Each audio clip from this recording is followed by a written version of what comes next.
Good afternoon, everybody, and welcome to this edition of Duty Calls. I'm your boy, Tony Vines, and today is a special day for me.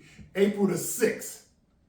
April the 6th is 40 years to the day I graduated from Parris Island, South Carolina.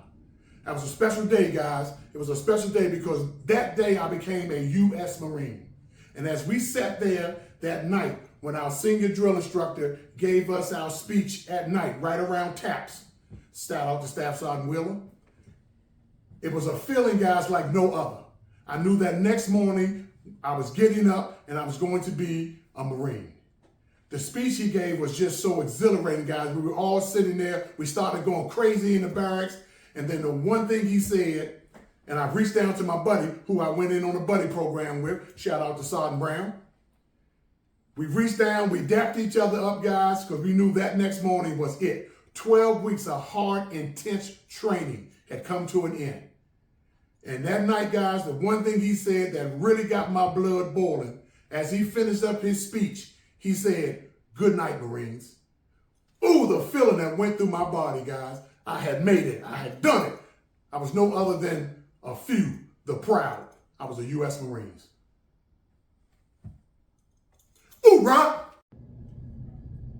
Welcome back to Duty Calls. I'm your boy, Tony Vines. I'm here with Caleb Hartwell, okay? He's a new addition to the U.S. Army, so he's here to be all he can be, okay? What made you join the Army, Mr. Hartwell? So I was in nursing previously, and I decided that wasn't so much for me.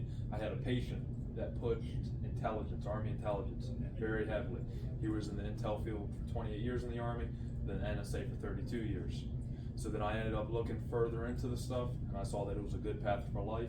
I wanted to get married younger, so it guarantees that I have house and the basic needs for my wife so I can get married younger. Okay. And then I'll do my time, and then it should lead me down a good path for a long-term career. Okay. So do you already know what you're going to be doing once you're in the Army? Yeah, 35 November, Signal Intelligence Analyst. Okay, and that you said that in 35/11. Or 35 November. 35 November, and that is a Signal Intelligence Analyst. Okay, and what does that entail? Do you know?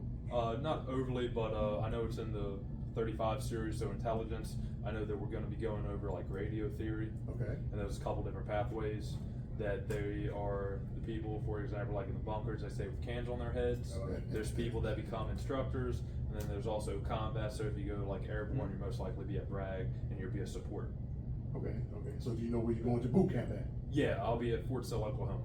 Fort Sill, Oklahoma. Yes. Okay, okay, okay, okay. So are you excited about it? No. So when do you leave? I leave May 20th.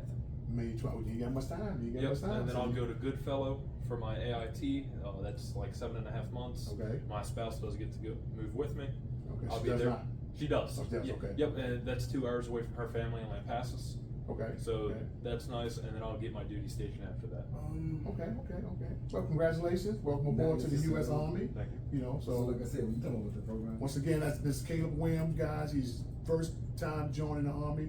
He's on his way to Fort Sill, Oklahoma. See, that's the okay. Right? So with that being said, we're gonna welcome Mr. Caleb a nice, enjoy career in the U.S. Army.